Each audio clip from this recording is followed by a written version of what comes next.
విద్యార్థులు మీకు good morning. ఇక్కడ మీకు రెండు విషయాలు చెప్తాను. ఒకటి, ఇందాక మీరు మంచినీళ్ళు తాగారు కింద, వాటర్ ఎక్కడి నుంచి వస్తుంది అంటే మోటార్ తిరగడానికి ఎనర్జీ కావాలి, శక్తి కావాలి, పవర్ కావాలి, కరెంట్ కావాలి. సో ఇది కరెంట్ ఏసీ అంటే AC and DC, direct current and alternative current. So AC DC current ద్వారా జనరల్గా మోటార్ తిరుగుతుంది. ఇప్పుడు మీరు తాగింది డీసీ మోటార్ తోటి పంపు పోసినటువంటి వాటర్. ఆ డీసీ అంటే ఏంటంటే డైరెక్ట్ కరెంట్. డైరెక్ట్ కరెంట్ అంటే ఇక్కడ మనం ఏమనుకుందామని అంటే సూర్యరశ్మి అబ్జర్వేషన్ ఎలక్ట్రిసిటీగా మార్చడం, డీసీ కరెంట్గా మార్చడం, అక్కడ బోరు తిరుగుతూ ఉంది. ఇదైతే మీకు అర్థమైంది కదా. వినండి అమ్మా, ఇక్కడ హలో ఇటు తిరగండి, నా వైపు తిరగండి ప్లీజ్.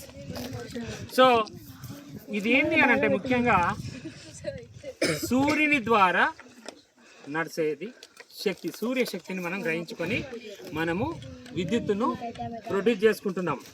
సూర్యశక్తి లోపల ముఖ్యంగా సూర్యుని నుంచి వచ్చేది మనము సూర్యుని నుంచి మనకు ముఖ్యంగా solar photovoltaic and solar thermal, ఈ రెండిటి లోపల శక్తిని మనం తీసుకొని వాడుకుంటున్నాం.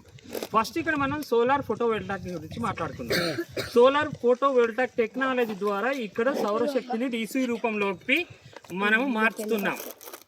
సో ఈ డీసీ రూపం లోపలికి మారే కరెంట్ ఎట్లా ఉంటుందంటే దానికోసం అవి ఆరు ఉన్నాయి కదా, వాటి సోలార్ ప్యానల్స్ అంటాం.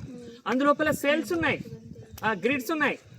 ఆ సెల్స్ ద్వారా ఏదైతే సెల్ ఉందో ఆ సెల్ లోపల ఒక సిలికాన్ మెటీరియల్ ఉంటుంది. ఆ సిలికాన్ మెటీరియల్ సోలార్లో ఉన్నటువంటి ఫోటాన్స్ని తీసుకొని దాన్ని ఆ సెల్లు డీసీ కరెంట్గా మారుస్తుంది. సో ఆ డీసీ కరెంటు కింద మనకు అక్కడ కింద మోటార్ నడుస్తుంది.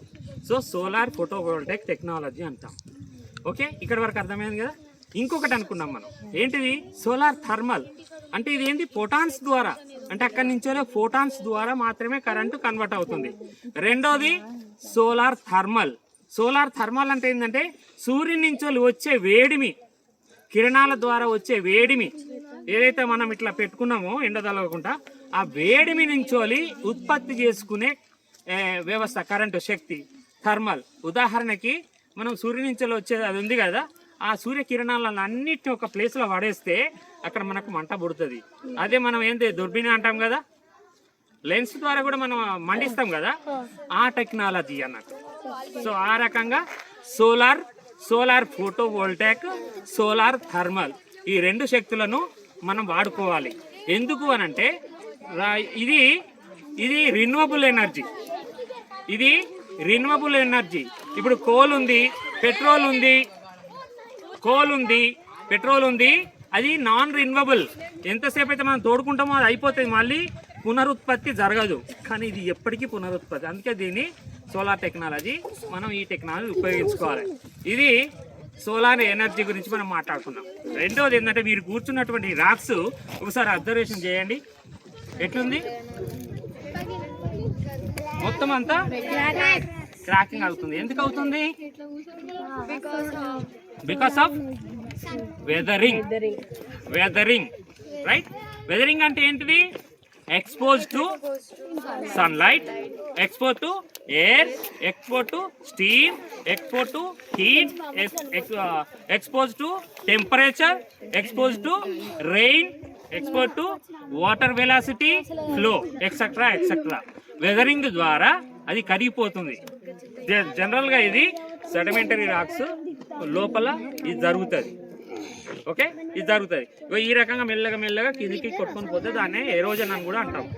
సో ఇవి భూమి లోపల జియోలాజికల్ మార్పాలజీ ద్వారా మనకి ఈ రకమైనటువంటి ఉంటుంది. నెక్స్ట్ ఒక 50 సంవత్సరాల తర్వాత వస్తే ఈ రాకు ఉంటుందో ఉండదో చెప్పలేము. అది ఓకే, స్టాప్ ప్లీజ్.